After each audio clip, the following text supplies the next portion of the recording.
कि तारुफ रोग बन जाए तो उसको भूलना अच्छा, ताल्लुक बोझ बन जाए तो उसको तोड़ना बेहतर। वो अफसाना जिसे अंजाम तक लाना न हो मुमकिन, उसे एक खूबसूरत मोड़ देकर छोड़ना अच्छा। अभी आपको कंप्लीट नहीं दिखता है। अपनी हिस्ट्री को ऑप्शनल ऑप्ट किया है। Yes sir. हिस्ट्री में आपको सबसे ज्यादा कौन सा गर्म दल का व्यक्ति आपको प्रभावित करता है? बाल गंगाधर तिलक के क्या क्या योगदान है राष्ट्रीय स्वतंत्रता संग्राम आंदोलन में? बहुत से थिंकर्स को आपने पढ़ा होगा। Yes sir. अभी अपने देश में किस पॉलिटिकल थिंकर्स की कॉन्सेप्ट की अधिक आवश्यकता आपको महसूस होती है? आप अभी बता रहे थे कि जो वंचित वर्ग के लोग हैं उनके लिए आप काम करना चाहते हैं। Yes sir. रिजर्वेशन को एक उसके सॉल्यूशन के रूप में देखा जा रहा है। उसके अतिरिक्त आप कौन सा रास्ता आप सुझाना चाहेंगे या बताना चाहेंगे? गंगा उद्भव योजना का आइडिया है कुछ? बिहार की किसी महिला मंत्री का नाम बता दें। शीला मंडल। इस डिपार्टमेंट ग्रेजुएशन के फॉर्मेशन में क्या रोल है दिया?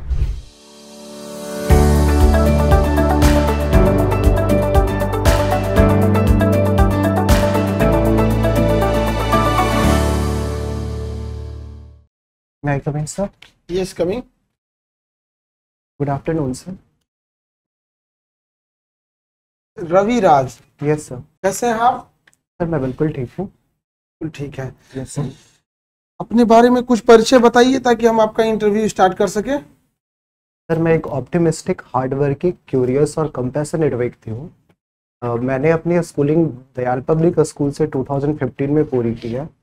उसके बाद 2020 में मैंने अपना ग्रेजुएशन SRS कॉलेज से political science honours paper, history, geography and Hindi subsidiary paper से पूरा किया है। महात्मा गांधी मेरे आदर्श व्यक्तित्व हैं और समाज के वंचित वर्ग के लोगों को समाज के मुख्य धारा में शामिल करने में अधिक से अधिक योगदान देना मेरी महत्वाकांक्षा है। अपनी हिस्ट्री को ऑप्शनल ऑप्ट किया है। Yes sir. हिस्ट्री में आपको सबसे ज्यादा कौन सा गर्म दल का व्यक्ति आपको प्रभावित करता है? सर बाल गंगाधर तिलक ऐसे व्यक्तित्व है जिनसे मैं बहुत ज्यादा प्रभावित हूँ। बाल गंगाधर तिलक के क्या क्या योगदान है राष्ट्रीय स्वतंत्रता संग्राम आंदोलन में? सर सबसे पहले तो बाल गंगाधर तिलक जी के द्वारा स्वतंत्रता संघर्ष को एक अलग दृष्टिकोण दिया गया और एक अलग परिप्रेक्ष्य में उन्हें प्रदर्शित किया गया। इससे पहले लिबरल लीडर्स का ज़्यादा वर्चस्व था, लेकिन बाल गंगाधर तिलक जो कि लिबरल लीडरशिप से बहुत ज़्यादा संतुष्ट नहीं थे, उन्होंने उसे जन आंदोलन की राजनीति का रूप दिया।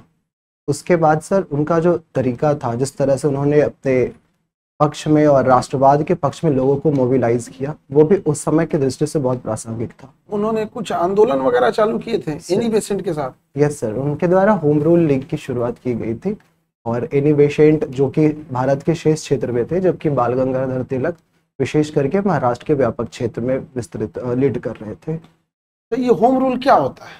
सर होम रूल दरअसल आयरिस एक कॉन्सेप्ट है जिसका मूल उद्देश्य स्वशासन की प्राप्ति था।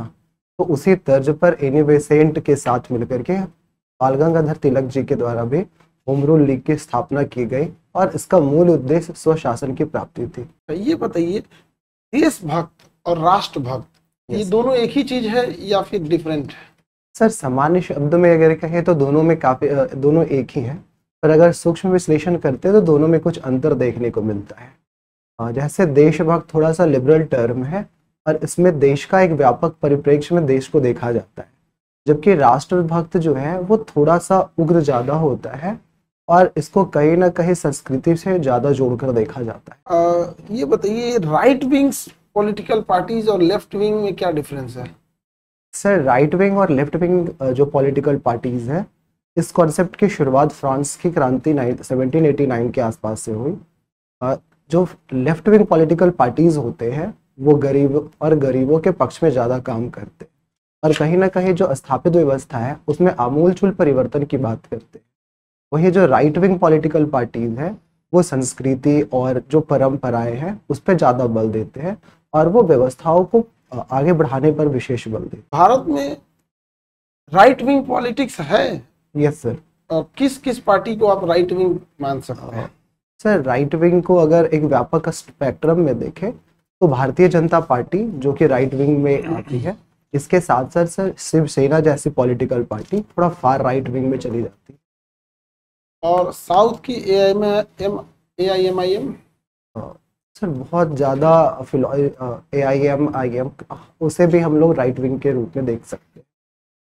और पंजाब की श्रीमोड़ी अकाली दल, सर बिल्कुल राइट विंग है सर। ये जेट स्ट्रीम क्या है? सर जेट स्ट्रीम वायु की एक धारा है जो कि क्षोभमंडल में प्रवाहित होती है और इसकी गति काफ़ी तेज होती है।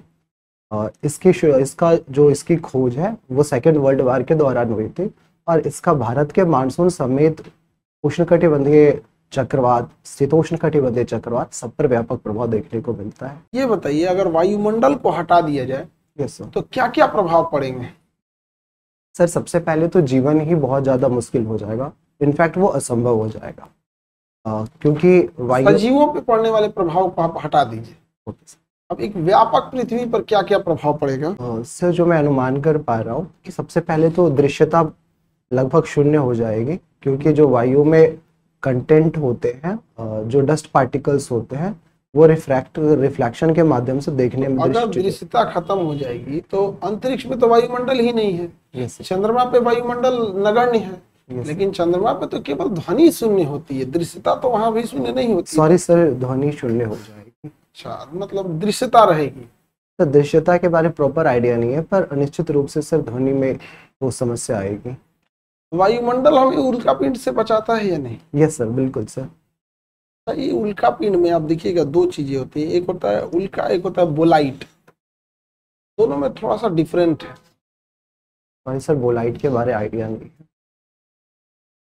पॉलिटिक्स की अगर आप बात करते हैं, यस सर, यहाँ आपको अगर हम देखें तो स्टालिन और लेनिन, यस इन दोनों में आप किससे ज्यादा प्रभावित हैं? सर व्यक्तिगत रूप से मैं अगर अपनी बात कहूँ तो मैं दोनों में से किसी से प्रभावित नहीं हूँ, पर तरीके के हिसाब से देखें तो लेनिन की नीतियाँ कहीं ज़्यादा व्यावहारिक थी स्टालिन के कंपैरिजन में। क्या डिफरेंस था दोनों में? सर लेनिन कहीं ना कहीं एक व्यक्ति के एक राजनीतिक दल के शासन की बात करते थे, वहीं स्टालिन कहीं ना कहीं एक व्यक्ति के शासन पर ज़्यादा बल देते थे। फिर स्टालिन का जो अप्रोच था बहुत ज़्यादा उग्रवादी था और वो कम्युनिज्म को बहुत अक्षरशा पालन करते हुए उसको इम्प्लीमेंट करने की कोशिश की एक दृष्टि में। वही लेनिन का दृष्टिकोण थोड़ा व्यावहारिक था और वो न्यू इकोनॉमिक पॉलिसी जो 1921 में अपनाई गई थी, उसमें कहीं ना कहीं कम्युनिज्म के विचारधारा के साथ कुछ समझौता किया गया और उसको व्यावहारिक रूप देने का प्रयास किया गया। मार्क्सवाद में? सर मार्क्सवाद एक व्यापक टर्मिनोलॉजी है जो कि कार्ल मार्क्स द्वारा दिया गया था। इसमें जो समाज के सर्वहारा वर्ग है उसके हितों पर विशेष ध्यान दिया जाता है। मार्क्सवादी जो विचारधारा है वो दरअसल 3 तत्वों पर बल देता है, जिसका पहले चरण में माना जाता है कि सबसे पहले सर्वहारा वर्ग की क्रांति होगी, दूसरे में ये कहा जाता है कि क्रांति का प्रसार किया जाएगा, और तीसरे चरण में साम्यवाद की बात की जाती है जिसमें स्टेटलेस और सरकार विहीन राज्य व्यवस्था की बात की जाती है। आपने बिहार एजुकेशनल सर्विस को अडॉप्ट किया है। Yes sir. अगर आपका सिलेक्शन हो जाता है यस सर। और आप अधिकारी बन जाते हैं तो आप अपने जिला जाएंगे तो सबसे पहले कौन सा काम करेंगे? सर सबसे पहले जो अपने डिपार्टमेंट में क्या करेंगे?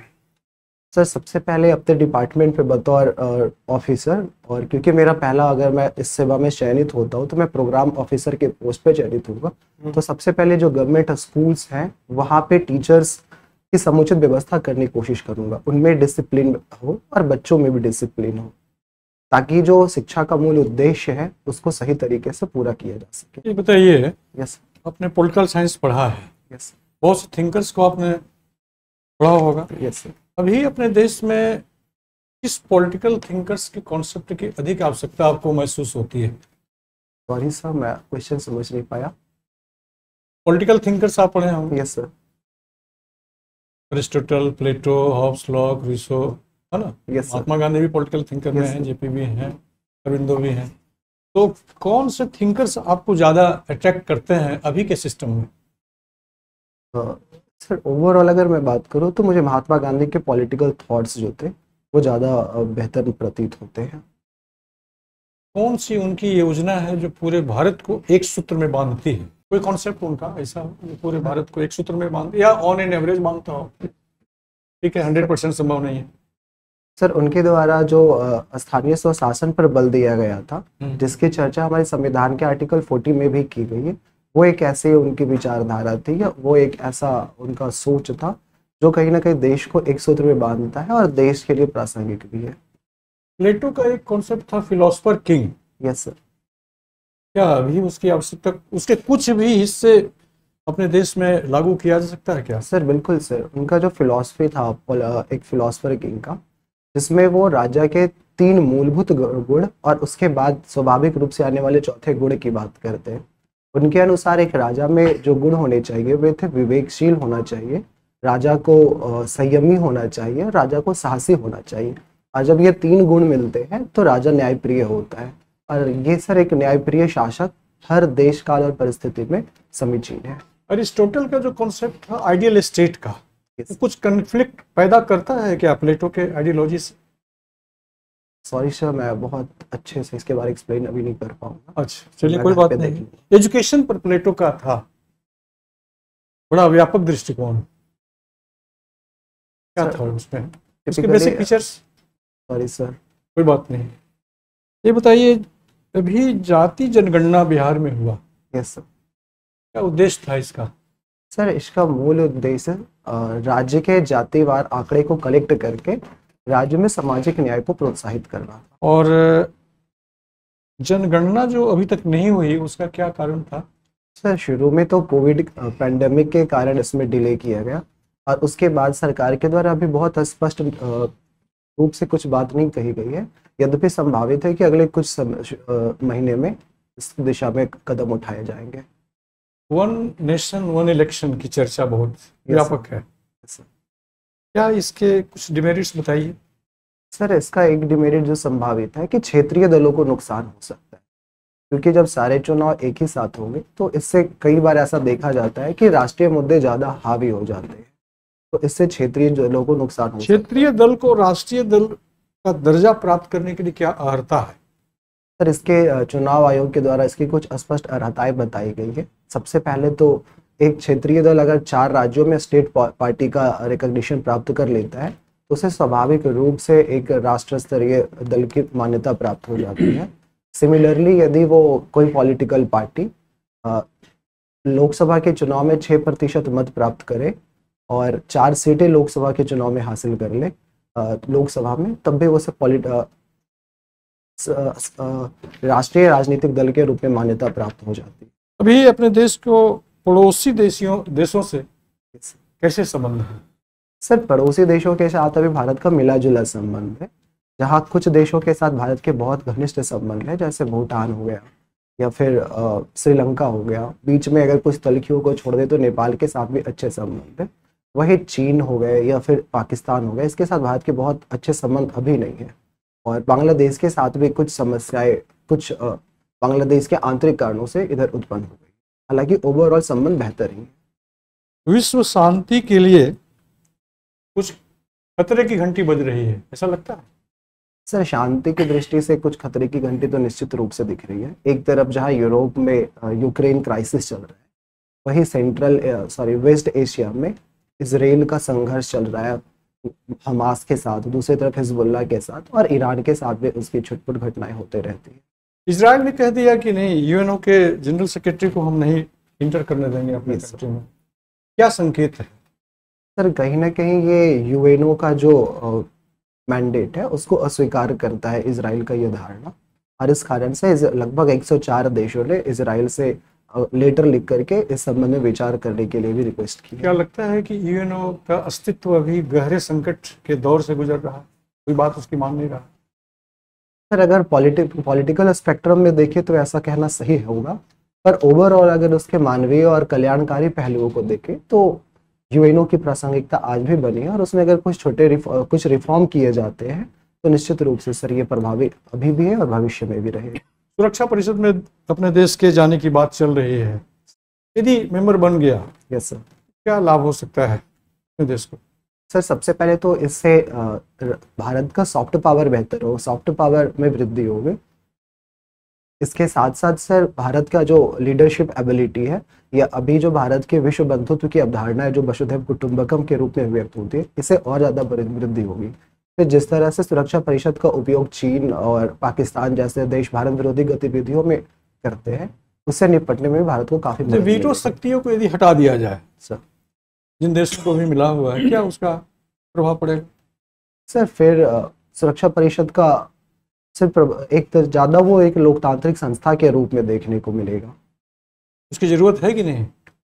सर अगर मैं देखूं स्पष्ट सामान्य रूप से तो मुझे लगता है कि वीटो शक्ति कहीं ना कहीं इम्पोर्टेंट है, बट उसका एक तार्किक उपयोग होना चाहिए और इस संबंध में एक स्पष्ट दिशा निर्देश होने चाहिए। साथ ही वीटो पावर को का विस्तार किया जाना चाहिए। कुछ अन्य देश जो विशेष करके इस समय ज्यादा प्रासंगिक है, उनको ये शक्तियां भी वितरित की जानी चाहिए। आप अभी बता रहे थे कि जो वंचित वर्ग के लोग हैं उनके लिए आप काम करना चाहते हैं। Yes sir. रिजर्वेशन को एक उसके सॉल्यूशन के रूप में देखा जा रहा है, उसके अतिरिक्त आप कौन सा रास्ता आप सुझाना चाहेंगे या बताना चाहेंगे? सर सबसे पहले तो सरकार के द्वारा जो भी कार्यक्रम शुरू किए गए हैं, चाहे वो SC ST हो या फिर पर्सन विद डिसेबिलिटी हो या फिर ट्रांसजेंडर हो या महिलाएं हो, जो भी समाज के वंचित वर्ग है, उन सबके लिए शुरू किए गए कार्यक्रमों को बहुत ईमानदारी के साथ और पूरी निष्ठा के साथ कार्यान्वित करने की आवश्यकता है। इसके अतिरिक्त शिक्षा एक बहुत बड़ा उपकरण है सर, क्योंकि शिक्षा के माध्यम से हम लोगों को अवेयर कर सकते हैं और न केवल उनकी शक्तियां और उनके अधिकार बल्कि उनके ड्यूटीज को भी सुनिश्चित कर सकते हैं। इसके साथ साथ सर एक फंडामेंटल चेंज लाने की आवश्यकता है रिजर्वेशन के पॉलिसी में। वो दरअसल रिजर्वेशन को और अधिक युक्त बनाकर जो समाज के वंचित वर्ग हैं उनको और अधिक लाभान्वित किया जा सकता है। क्या युक्त क्या बनाना है?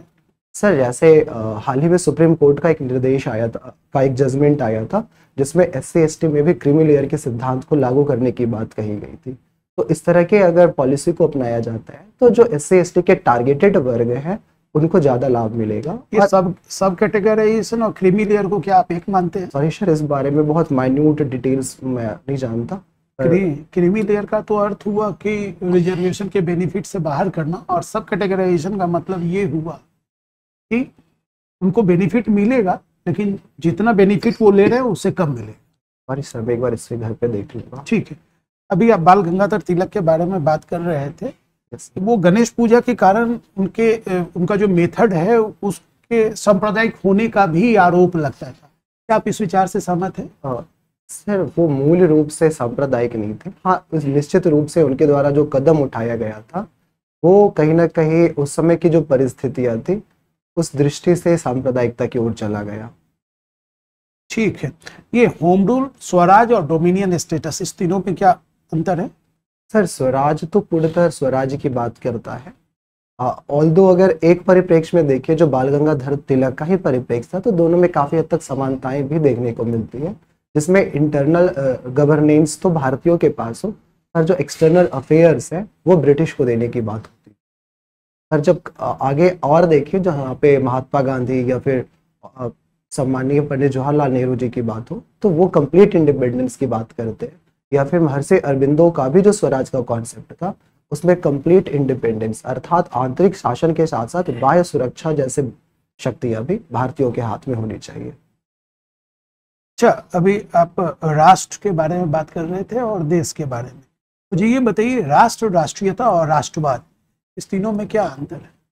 सर राष्ट्र एक सांस्कृतिक और भौगोलिक अवधारणा है, वहीं राष्ट्रीयता उससे जुड़ा हुआ एक भाव है। सॉरी सर, राष्ट्रवाद उससे जुड़ा हुआ, उससे लगाव का एक भाव है, वहीं राष्ट्रीयता कहीं ना कहीं व्यक्ति के इंटरनल कनेक्ट को दिखाता है। अगर हम ये बोलते हैं कि यूएस एक राज्य है जहां पर कई राष्ट्रीयता के लोग निवास करते हैं, तो इसका अर्थ क्या होगा? सर इसका अर्थ ये हुआ कि यूएसए में बहुत सारे अलग अलग संस्कृति, मूल और नस्ल के लोग निवास करते हैं। यहाँ राष्ट्र से इसका ये तात्पर्य है। अच्छा, आप पॉलिटिकल साइंस आप कर रहे हैं ऑनर्स? Yes sir. ये हॉब्सियन लेवियाथन और रूसो का जो कॉमन विल है, ये दोनों एक ही है, इसका क्या तात्पर्य है? सर मैं रूसो के बारे में बेहतर बता सकता हूँ कि उनका जो जनरल बिल था उसका सामान्यतः अर्थ ये था कि व्यक्ति की जो इच्छा है, एक समुदाय की इच्छा का औसत ही दरअसल सामान्य इच्छा है। अभी हम लोग बात कर रहे हैं, अभी आप मार्क्स का भी बात कर रहे थे। Yes sir. मुझे ये बताइए dialectical materialism, yes sir, scientific materialism, idealist dialecticalism, इस तीनों में क्या डिफरेंस? सर जो डायलेक्टिकल मटेरियलिज्म है वो मूलतः हिगेल के द्वारा बताया गया। सर मैं जो समझ पा रहा हूँ और जो रिकॉल कर पा रहा हूँ, डायलेक्टिकल मटेरियलिज्म द्वंदात्मक भौतिकवाद की बात कर। सर यहाँ पे ये कार्ल मार्क्स की अवधारणा है जो कि मूलतः हिगेल की अवधारणा से प्रभावित, जिसमें कार्ल मार्क्स बताते हैं कि सबसे पहले एक विचार होता है जो अस्तित्व में बना रहता है, उसे वो बीइंग का नाम देते हैं, जबकि एक दूसरा विचार आता है जिसे होता है वो नॉट बीइंग की स्थिति में होता है, पर बाद में जो पहला विचार है वो दूसरे विचार के द्वारा स्थापित कर दिया जाता है। ये साइंटिफिक मटेरियलिज्म क्या है? सर ये भी जहाँ तक मैं समझ पा रहा हूँ सर वो कार्ल मार्क्स से संबंधित है, और सर मैं बहुत क्लियरली बता नहीं पाऊंगा इस संबंध। अच्छा, एक चर्चा चली हुई है बीच में, खास करके काफी ये 90s के आसपास ये बातें हो रही थी, डेथ ऑफ मार्क्सिज्म बोला जाता था। क्या आप इस बात से सहमत है? नहीं सर।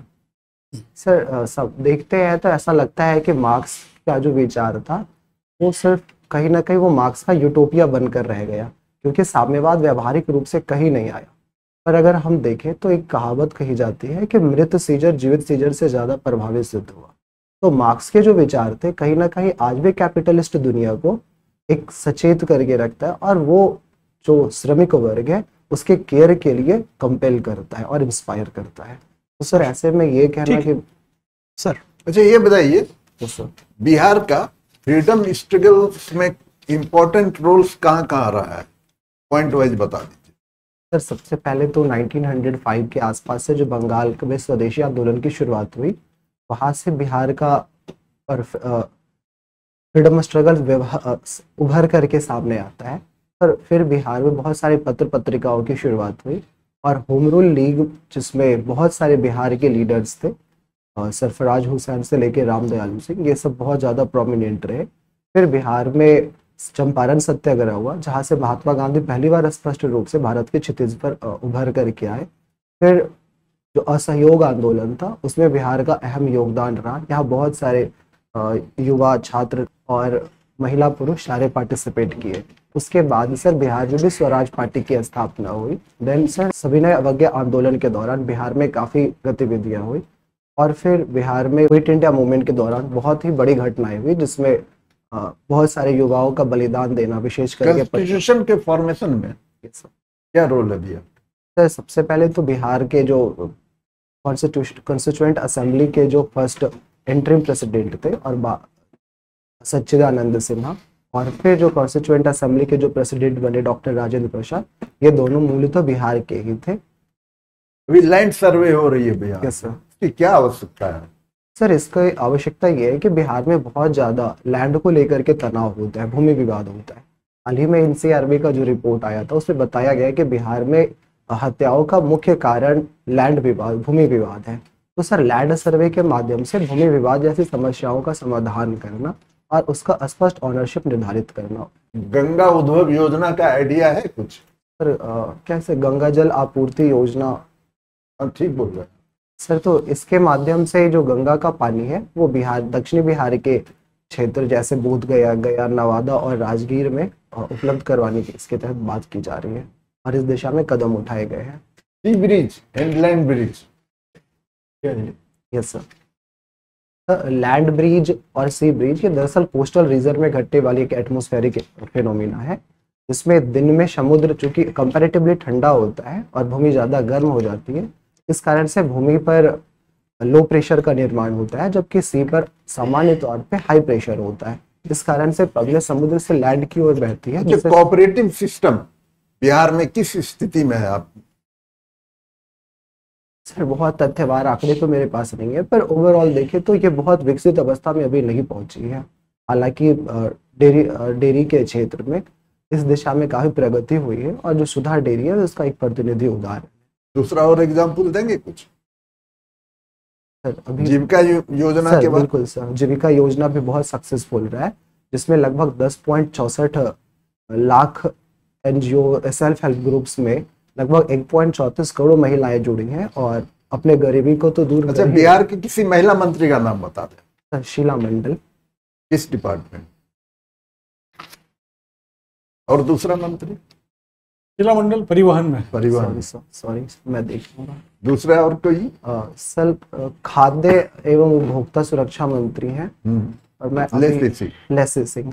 चलिए सर, हो गया, पूछेंगे।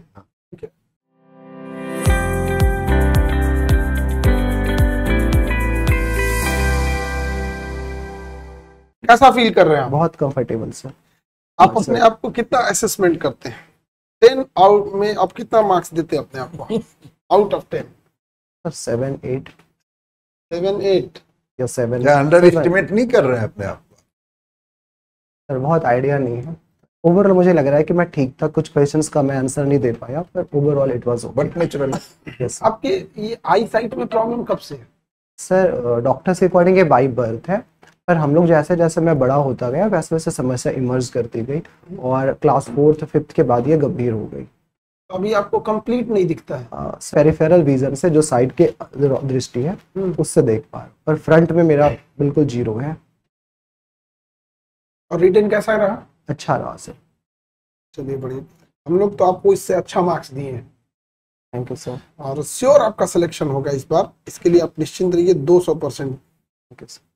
ठीक है, और चीजें सही हैं, आपको सारी चीजें सही है। करंट वगैरह को थोड़ा सा, वो तो रेगुलर की चीज है, न्यूज़पेपर वगैरह देखना है आप। Yes sir. ठीक है, आपको कोई डाउट?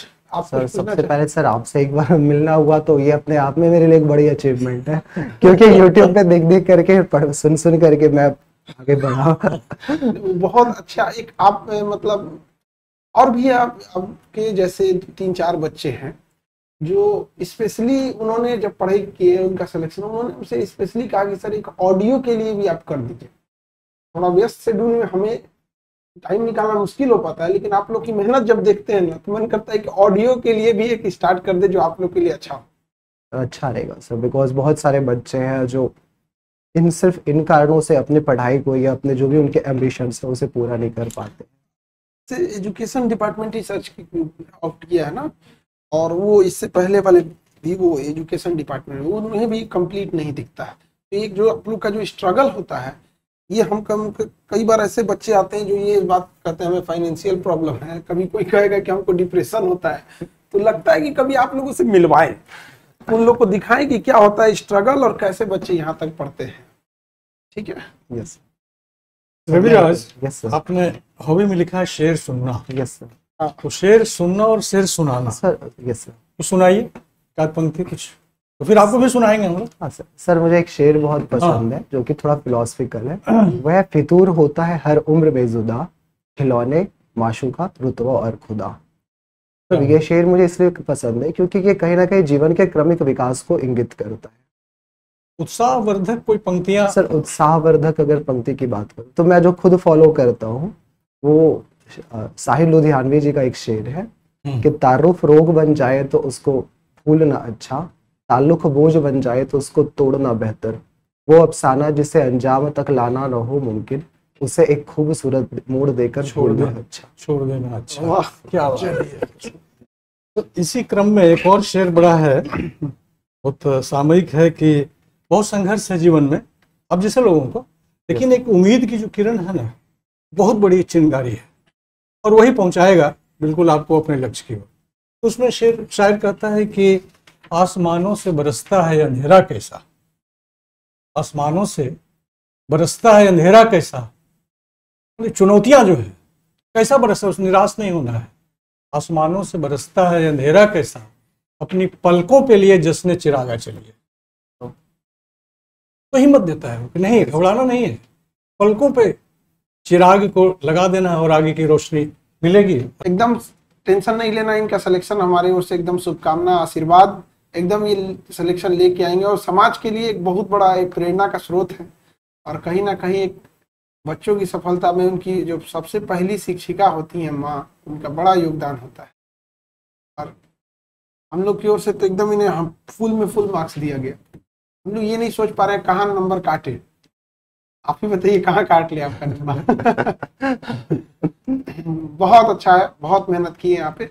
अब थोड़ा सा बस लास्ट मोमेंट में कुछ बहुत ज्यादा कुछ इधर उधर मत करिएगा। जैसे है आपको, आपका अभी इंटरव्यू अगर हो जाए, कल ही हो जाए, आपको एकदम बहुत अच्छे मार्क्स होंगे। जो परफॉर्म अभी किया है, जिस ढंग से किया है, ऐसा ही बहुत करना अच्छा है। परफॉर्मेंस। इससे पहले वाला भी बहुत अच्छा था इनका। 22 को